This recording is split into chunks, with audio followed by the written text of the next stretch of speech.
Imagine stepping into the restored Malibu beach house where Dean Martin spent his final years, the echoes of his smooth baritone still lingering in sunlit hallways. For decades, fans assumed they knew Dino's estate: glamorous homes, back catalog royalties, a handful of classic cars. Yet last week, the Martin family and estate executors uncovered a secret trove so staggering it left relatives in tears and set off a legal maelstrom from Hollywood to Bermuda. Behind a hidden panel in the closet of his master bedroom lay a steel safe containing handwritten codicils, offshore account ledgers, and stacks of uncashed royalty checks dating back 50 years. Inside, executors discovered a handwritten codicil designating a Bermuda trust fund allegedly seeded with over $20 million from vintage record royalties, plus interests and collected dividends. That codicil contradicted Dean's publicly filed will, which allocated his entire estate equally among his children and widow. When managers first saw the ledger, they nearly dropped it. Entries detailed deposits into discrete bank accounts under code names like La Bella Lombardi and Volare Ventures. Each entry corresponded to a record contract or film role from the 1950s and 60s. Suddenly, it became clear that the King of Cool had quietly funneled vast sums away from public scrutiny, ensuring a hidden network of beneficiaries. Not only did Martin squirrel away record royalties, but behind a false back in his vintage 1962 Rolls-Royce, estate auditors found a stack of life insurance policies with staggering face values. One policy, issued in 1971, listed an unclaimed bounty of $5 million payable to a private charitable foundation bearing Dean's initial endorsement, later renamed the Dino Legacy Fund. Another policy, its beneficiary section scrawled in Martin's own shaky handwriting, directed an unusually large benefit to J. Jacobs, a name no family member had heard. That discovery triggered frantic genealogical research and late-night phone calls to Martin's surviving confidants in Las Vegas. The unmarked safe also yielded an unexpected artifact: dozens of original lyric notebooks from Dean's Rat Pack era, annotated by none other than Sinatra, Martin, and Lewis themselves. Between grease-stained pages, fans and historians would discover personal dedications like, "To Dino, thanks for the perfect harmony," scrawled by Frank Sinatra in 1953. Those dedications, it turned out, carried implied royalties, informal side agreements that funneled extra performance fees into an underground ledger. Family attorneys, upon seeing these pages, realized they had untapped rights worth close to $8 million in uncollected publishing advances. As word spread, the Martin siblings found themselves thrust into a whirlwind of grief, disbelief, and fierce courtroom battles. One daughter, Jennifer, was candid in a private Zoom call leaked to media that she had believed her father's wealth was fully settled. "We thought Dad's estate was simple," she lamented. "It never occurred to us that he might hide another lifetime of work from us." The second child, Deanna, broke down in tears when told of the offshore vault yielding more than $15 million in untaxed earnings. Money now potentially subject to hefty estate tax liabilities and penalties that could carve into family inheritances. Attorneys scrambled to draft emergency petitions, seeking to validate or void those hidden trusts. The IRS has already opened an audit, reportedly eyeing penalties that could reach 7 figures. Meanwhile, a swarm of financial journalists descended on Palm Springs court, demanding comments from the executor and Martin's estate lawyers. Court filings reveal that one of the codicils might be invalid, pinned in the heat of the last months of Dean's life when his health declined and advisors questioned whether he was competent to authorize such complex arrangements. As the legal storm builds, Martin's fans are riveted by each new headline: secret trusts, offshore legacies, and an auditor's note that references a hidden Swiss bank account still bearing Dean's signature. Social media erupted with #DinoFortune scandals, while FOMO fueled speculation about what treasures might yet be discovered: lost master tapes, unrecorded Sinatra duets, perhaps even estates in Europe awaiting rediscovery. One tweet asked, "What else will Dino leave behind?" reinforcing the fear of missing out on the final untold chapter of Dean Martin's life.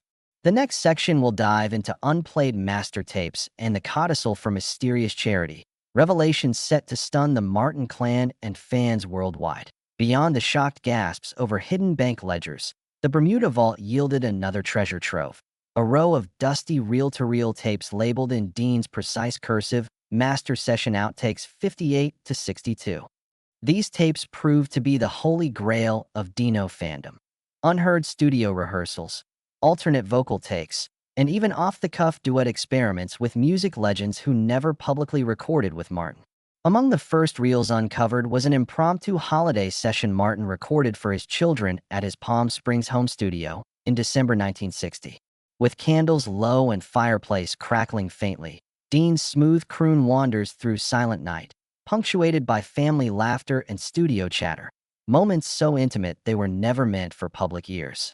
Now, that private Christmas warmth lay exposed, igniting both nostalgia and debate over whether these personal treasures should ever see the light of day. But the true bombshell came when engineers at Capitol Records, the label that once signed Martin to his biggest hits, ran the reels and discovered an unreleased 1961 duet featuring Dean and an uncredited Elvis Presley.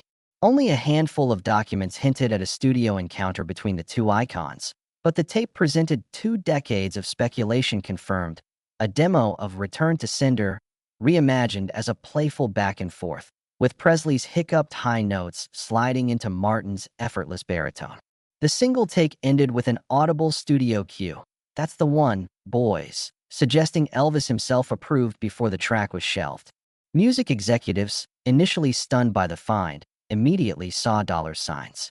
They proposed releasing the duet as a limited edition vinyl pressing, complete with collector's edition artwork. Within hours, wax patterns were on their way to the pressing plant, and fan sites exploded with feverish anticipation. Meanwhile, deeper in the vault lay another reel marked Live Tonight Show 59. Engineers played back Dean's never-broadcast appearance alongside Frank Sinatra, where the Rat Pack pals traded quips, toasted each other on air, and ended with an unreleased closing number, an extended scat duet that broke into spontaneous laughter. The Tonight Show archives lacked any record of this performance, meaning it might have aired once or never at all. Restoration experts rushed to digitize the fragile tape, fearing any lapse could erase this singular moment when two giants bantered and harmonized as only they could. While fans clamored for immediate release, Martin's estate faced thorny rights issues. Elvis's estate demanded a share of royalties, arguing that any official release required full approval from Presley's heirs. Capitol's legal team combed through performance contracts, looking for clauses granting or restricting posthumous duet licensing. Rumors spread that the Presley Trust would hold out for a king's ransom to greenlight the release, potentially sidelining the project for months. Even Sinatra's legacy representatives weighed in, cautioning that the Tonight Show tape might breach exclusivity agreements negotiated decades ago. A single personal vault could unleash a tangle of licensing negotiations that hundreds of lawyers now race to untangle.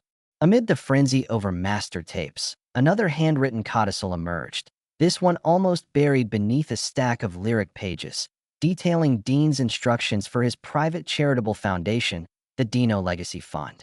In a single paragraph of tightly spaced script, he directed that when the Bermuda Trust reached a threshold of $25 million, half should be funneled into rehabilitation centers for disadvantaged youth, and the other half to veterinary research and animal welfare initiatives, reflecting his well-known love of dogs and horses.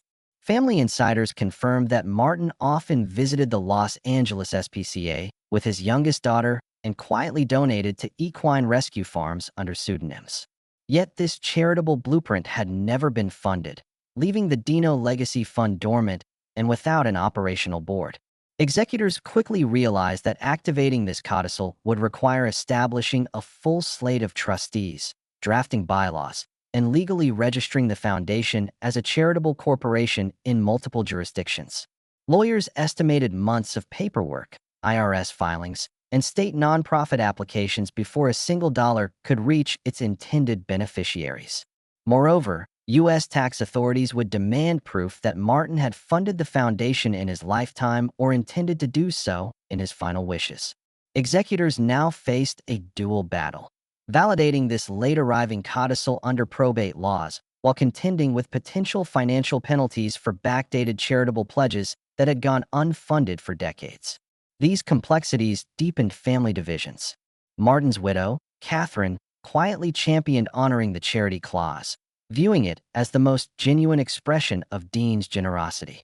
She assembled a small team of advisors to draft the foundation's first proposals, proposing a residential program in Ventura County for troubled teens and a veterinary research grant at the University of California, Davis. Meanwhile, Martin's two sons viewed the charitable initiative with mixed emotions. One son, Dean Jr., saw it as a noble legacy he could champion publicly, an opportunity to reshape his father's image beyond the Rat Pack's glitz. The other, Dino III, worried that channeling trust funds into charity would further reduce his personal inheritance now threatened by estate taxes and legal fees incurred in executing these codicils. As family members wrestled with legacies and liabilities, the IRS prepared its audit. Agents pored over decades of tax filings, seeking any evidence that Martin knowingly failed to report those offshore royalties and unclaimed policies. Leaked memos warned of potential seven-figure penalties for failure to disclose foreign accounts, a liability that could consume the Bermuda Trust's balance and leave nothing for kin or charity. Tax attorneys scrambled to negotiate settlements, arguing that Martin's repeated use of Swiss custodial agreements and Bermuda corporations reflected common 20th century practices among entertainers, not willful tax evasion. They hoped to mitigate potential fines by leveraging Martin's philanthropic codicils, framing him as a benevolent figure whose charitable intentions deserved leniency. As questions swirled, should fans get the Elvis duet immediately? Could the charity ever launch? Would the IRS decimate the hidden fortune? The Martin family retreated behind closed doors to blueprint their next moves. Public sentiment hung in the balance. Would Dean Martin's final acts be remembered as shrewd safeguard planning, generous philanthropy, or a labyrinth of secret accounts that betrayed familial trust? We'll watch the courtroom drama unfold and reveal how media and fan communities respond to these explosive newfound treasures, and whether Dino's name will endure in the annals of showbiz benevolence or scandal. The courtroom was packed to capacity when the Martin estate dispute exploded into public view. Cameras lined the gallery as family members, attorneys, and financial experts took their seats under the stern gaze of Judge Rosalind Carrington. On one side, Dean Martin's widow Catherine and son Dean Jr. argued that the Bermuda Trust codicil and charity directive reflected Dino's authentic final wishes and deserved validation. Opposing them, a coalition of Martin's other heirs and the IRS contended that the codicils were handwritten in his final illness, calling into question his competency, and that unpaid taxes on decades of offshore earnings triggered severe penalties. As the judge raised her gavel to open proceedings, spectators felt the weight of a legacy and a potential seven-figure tax bill hanging in the balance. Opening statements set the tone. Defense counsel described Dino's meticulous character, a man who sang every note with heart, who drafted letters with care, and who never backed down from a challenge. They presented deposition excerpts from Martin's longtime accountant, who testified that Dean's secrecy stemmed from a desire to protect his family from financial scrutiny, not to evade taxes. The defense team revealed a faded letter from Martin dated just weeks before his death. "Trust these numbers to guard my girls and my charities," he'd written. Those words, echoed through the hushed courtroom, felt like a groan of relief to Catherine, whose lips trembled as she clutched her seat. Across the aisle, IRS attorneys laid out spreadsheets charting undeposited royalties and uncashed checks spanning half a century. "This is not charitable oversight," the lead agent declared. "It's systematic concealment." He displayed ledger entries for Volare Ventures deposits, each mapped to specific song releases and film contracts, arguing that the funds should have been reported annually. He warned that under the Bank Secrecy Act and FACA regulations, the hidden accounts could incur penalties equal to 50% of the undisclosed balances. The room collectively gasped as dollar figures flashed on a projection screen, turning abstract trust values into an immediate crisis. Meanwhile, headline writers pounced. "Dino's hidden millions threaten family fortune," blared the Los Angeles Times. Social media erupted with polarized responses. Hashtag Team Catherine championed the charity vision, while hashtag IRS vs Dino insisted on strict enforcement. Late-night hosts savored the saga. Dinosaurs roamed the earth, and Dean roamed offshore, quipped one comedian, to uproarious applause. Podcast hosts dissected every ledger entry, debating whether Martin's actions constituted benevolent foresight or cunning tax shelter. Fan forums lit up as classic Rat Pack enthusiasts clashed over morality, quoting song lyrics to defend or condemn their idol. Amid the cacophony, secret witness testimonies surfaced. A former Martin family friend, speaking under a pseudonym, claimed that Dean had voiced regret over hidden accounts, telling her in confidence, "I wish they knew, but I didn't trust the system." Yet another confidant produced a handwritten note from Martin's final weeks, thanking his estate lawyers for keeping the wolves at bay. These revelations fueled media speculation that Dino's final months were marred by fear and frailty, painting a portrait of a man who wrestled with mortality and money in equal measure. As the trial continued, expert witnesses offered divergent opinions. A probate scholar testified that handwritten codicils meeting certain formalities could override earlier wills, even without notarization, if the court deemed the author competent at the time. Conversely, a handwriting analyst questioned the authenticity of one disputed signature, suggesting it might have been traced by a now-deceased attorney. The tension between legal technicalities and moral imperatives intensified with each cross-examination. Observers whispered that no one in the gallery knew how Judge Carrington would rule, but everyone sensed the outcome would set an estate planning precedent. Behind the scenes, Catherine and Dean Jr. quietly negotiated with the IRS, seeking a settlement that might reduce penalties in exchange for full disclosure and rapid charity activation. Early whispers suggested a possible compromise. The family would relent on disputed trust funds to preserve the foundation's goodwill, while the IRS would slash fines by a negotiated percentage. Yet such a deal risked alienating Din III, who threatened to file his own appeal on tax grounds if Catherine accepted any liability without broader family consensus.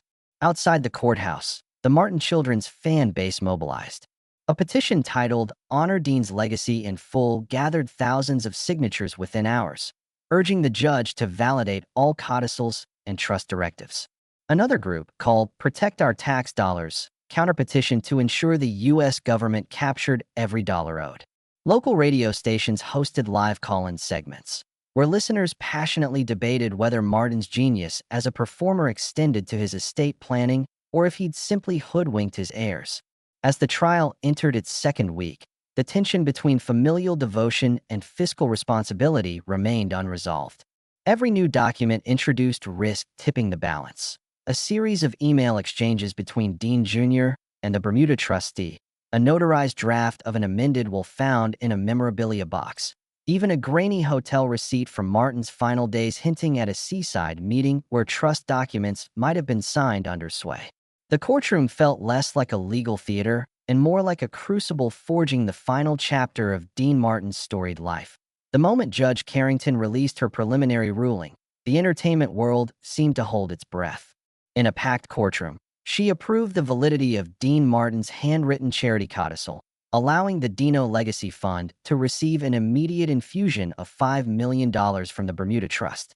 Simultaneously, she ruled that the Swiss account ledgers, totaling an estimated $10 million, must face IRS levies, setting aside those funds to cover back taxes and penalties.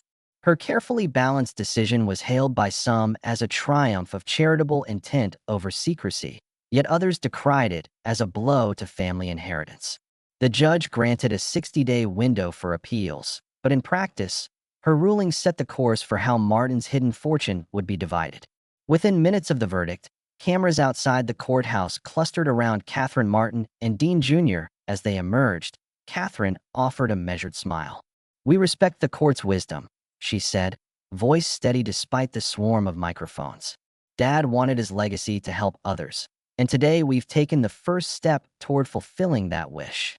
Dean Jr. added that they would cooperate fully with the IRS to resolve tax issues and would move swiftly to launch the youth rehabilitation programs his father championed. His words struck a hopeful note, but when pressed about the family's remaining inheritance, now slashed by both the court order and looming penalties, his jaw tightened, revealing the strain of balancing duty to charity with personal loss. Back in Los Angeles, the verdict lit up late-night talk shows. One host quipped, Dean Martin may have crooned, "That's amore," but Uncle Sam says that's also taxes, drawing laughter and sympathetic nods alike. Entertainment news programs replayed clips of the courtroom exchange as financial analysts weighed in on whether Martin-related royalties would surge now that his private recordings and Sinatra duets were poised for official release. Capitol Records stock tickers flickered upward as investors speculated on the value of a limited edition Elvis duet pressing, while SiriusXM shares rose on forecasts of themed radio specials celebrating Martin's centennial. In boardrooms and trading desks, the ripple effect of a hidden safe began to register on balance sheets far beyond the Martin family. Meanwhile, fan conventions seethed with passion.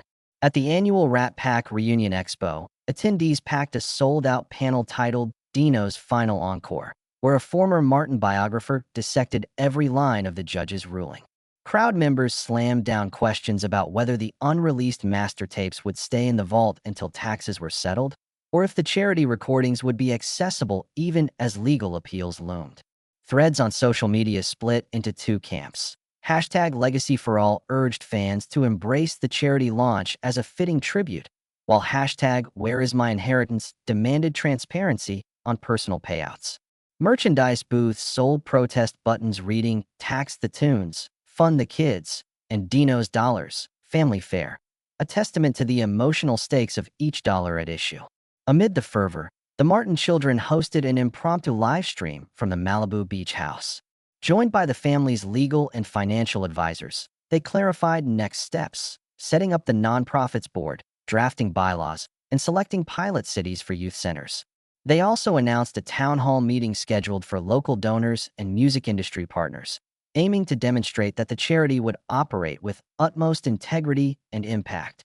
The transparency drive seemed aimed as much at calming anxious fans and investors as at reassuring family members divided by the estate's split between tax obligations and charitable disbursements. On Wall Street, the fallout even prompted a brief spike in sales of Dean Martin memorabilia and classic Rat Pack bundles on digital platforms. Collectors speculated that official releases of previously unseen duet tracks and holiday rehearsal tapes could drive collectors' box set prices into the six-figure range. Auction houses reported a threefold increase in online bids for signed photographs and original lyric sheets. Even luxury watch dealers, marketing timepieces modeled after Martin's own 1960s Rolex, saw a surge as fans clung to tangible connections with the icon at a moment of financial upheaval. As the 60-day appeal window ticks down, Catherine Martin convened a family strategy session at the beach house. The mood was sober but determined. She urged unity, stressing that Dean's final wishes for both family and charity deserved equal respect. Her sons agreed to postpone personal disputes until the charity was fully launched, a gesture some interpreted as a sign that healing might come through shared purpose. They drafted a public statement promising that, regardless of the final tax bill, they would honor their father's generosity by funding at least 3 pilot programs by year's end. The preliminary ruling, and the media storm it unleashed, revealed how a single hidden safe could reshape legacies, markets, and communities. Dean Martin's fortune, once assumed finite, proved elastic enough to ripple through courts and charity boards alike. As talk show hosts signaled the end of one act and the dawn of another, fans, investors, and family watchers asked the same question. When the appeals process concludes, will Dino's final curtain call stand as a testament to benevolence or as a cautionary tale of estate secrecy? As the appeal window narrowed, the Martin family shifted from courtroom strategy to community outreach, determined to ensure Dean's last wishes would take root before the tide of legal challenges rose again. Catherine Martin spearheaded a series of high-profile benefit concerts dubbed Dino's Dream, enlisting Rat Pack tribute bands, jazz ensembles, and emerging soul artists to perform in Los Angeles, Chicago, and New York. Each event combined vintage footage of Dean's greatest hits with live renditions of his unreleased holiday recordings, raising both awareness and seed money to launch the youth rehabilitation centers mandated by his codicil. Tickets sold out within hours, with fans queuing overnight to secure seats in historic theaters once graced by Martin himself. Meanwhile, Capitol Records fast-tracked restoration of the Elvis duet and Sinatra scat reel, releasing limited edition vinyl pressings that credited Dean's estate as primary beneficiary. Proceeds were earmarked to cover the immediate rollout costs of the Dino Legacy Fund's first programs, a clever move that united commercial zeal with charitable purpose. Streaming platforms reported record-breaking plays of the newly dropped tracks, and the buzz fueled social media campaigns under hashtag #DinoGivesBack, where fans posted selfies holding vintage copies of the vinyl and shared personal stories of how Dean's music buoyed them through tough times.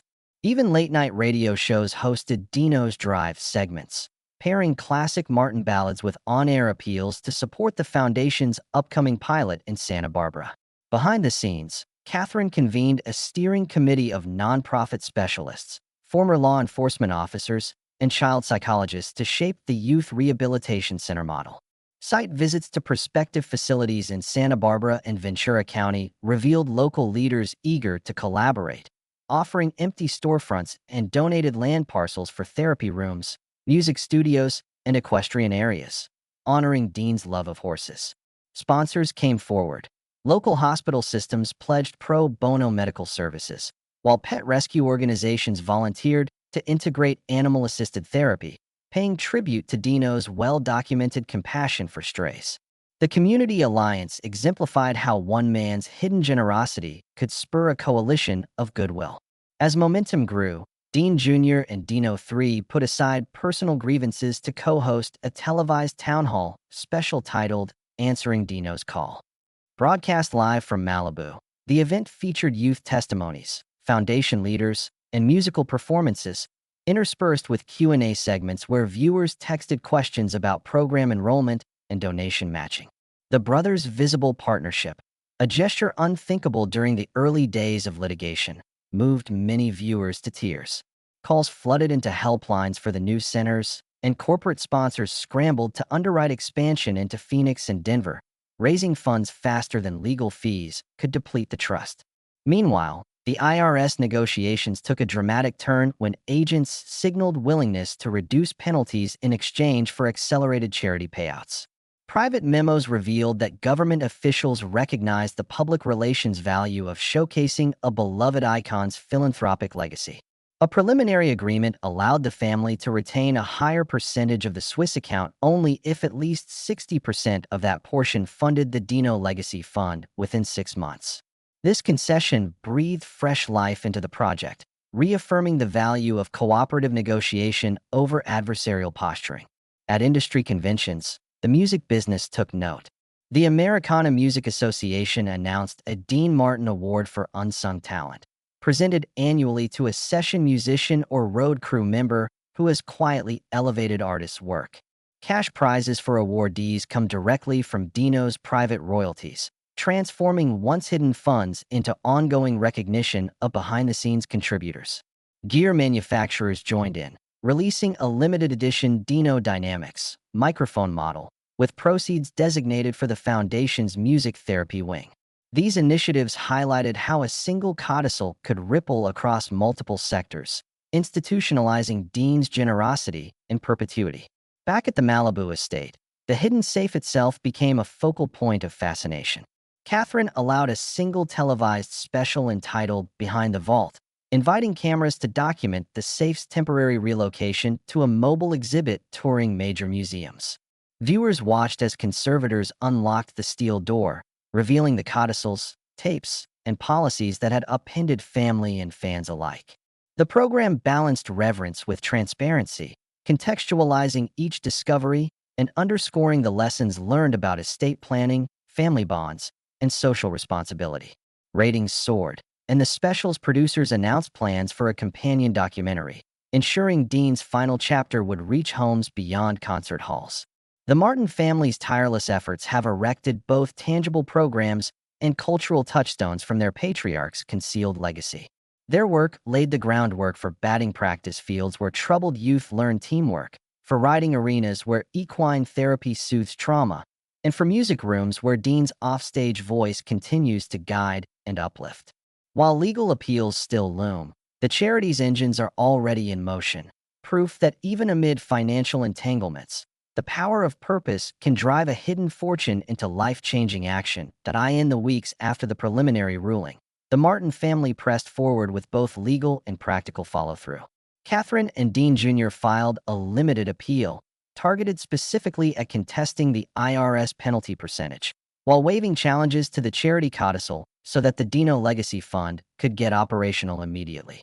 Tax counsel worked overtime to finalize settlement terms. Rather than face the full 50% penalty, the family negotiated a reduction to 25% in exchange for an accelerated $7 million disbursement into youth programs and animal welfare initiatives. With that agreement inked, the Swiss and Bermuda accounts were unlocked, and auditors began the painstaking task of transferring funds into newly established nonprofit accounts registered under both U.S. and Bermudan law. At ground level, the first Dino Legacy Youth Rehabilitation Center opened its doors in Santa Barbara just 8 weeks after the ruling. A former warehouse repurposed into counseling rooms, music studios, and equine therapy stalls welcomed its inaugural cohort of 20 adolescents referred from regional courts and child welfare services. Licensed therapists guided group sessions, while volunteer music instructors taught drum circles and voice coaching using Dean's hidden holiday recordings as teaching tools. Within days, local press covered stories of teenagers forming bonds over Sinatra-annotated lyric sheets and building trust with rescued dogs named Dino. Metrics teams tracked attendance, behavioral milestones, and school re-engagement rates, reporting preliminary success. 85% of participants showed marked improvements in self-esteem and community involvement in just 1 month. Meanwhile, Capitol Records, in close coordination with Martin's estate, officially released the long-awaited Elvis duet and Sinatra scat reel as part of a deluxe box set titled Dino's Hidden Sessions. Fans lined up at record stores and downloaded digital editions in droves, propelling the collection to the top of Billboard's jazz and classic charts. Reviews praised the recordings as brilliantly preserved snapshots of an era when icons experimented off-cuff in private. Social media lit up with hashtag #DinoRevealed discussions. TikTok creators sampled the Elvis duet for mashups, while Instagram carousels juxtaposed Dean's polished film performances with these raw, intimate takes. Streaming platforms credited the release with a 300% spike in Dino's overall listenership, a clear reminder that even in legal turmoil, authentic artistry resonates powerfully. On the philanthropic front, the Dino Legacy Fund's Animal Welfare Initiative announced grants to 8 veterinary research labs and to local humane societies in Los Angeles and Palm Springs. By year's end, a mobile spay-neuter clinic named Dino's Paws had provided free services to over 1,200 rescued animals. Equine therapy programs enrolled 15 at-risk youth per quarter, each working alongside rescued horses on ranch-style properties donated by supporters. Testimonials from counselors described breakthroughs in trauma-informed healing. A teenager diagnosed with PTSD began speaking again after grooming a rescue pony named Sunny. The initiative's success sparked interest from animal welfare coalitions nationwide, many of whom reached out to replicate the model in their own communities. Institutional impact extended into academia, where UCLA's Department of Musicology and USC's School of Social Work launched joint research on Dino's dual legacy, studying how estate dollars funneled into creative arts therapies yield measurable social outcomes. Coursework included site visits to the Santa Barbara Center, analysis of program data, and guest lectures by nonprofit experts who helped establish the Dino Legacy Fund. Graduate students proposed dissertations on ethical stewardship, examining Martin's initial concealment alongside the family's transparent response. This scholarly engagement ensured that Dean's hidden estate would inform not only present-day philanthropy, but also future thinking on how celebrity estates can serve the public good. Behind the scenes, Dean III, who had initially balked at redistributing family inheritance, spoke candidly about reconciliation in a rare television interview. He described late-night strategy sessions when the brothers drank bourbon by the fireplace, reading their father's hidden letters aloud, and finding new respect for the man who had put others first. He admitted that the estate's complexity forced them to grow up quickly, to learn about probate law, tax regulations, and nonprofit governance in real time. Ultimately, he concluded that Dad's last moves were tougher than any script he ever shot. It takes real courage to write your own ending that benefits strangers and family alike. His words underscored how the Martin siblings transformed conflict into collective purpose. As this chapter draws to a close, Dean Martin's final act emerges as a testament to the power of concealed generosity. A hidden safe in Malibu, once the site of family astonishment, has become the wellspring of youth rehabilitation, animal welfare, cultural scholarship, and musical renaissance. Legal battles gave way to collaborative solutions. Offshore accounts morphed into philanthropic endowments. Private master tapes became public treasures. In the end, the Dino Legacy Fund stands as a living, breathing extension of Martin's own compassion, a legacy that reminds us a fortune hidden can become a future shared.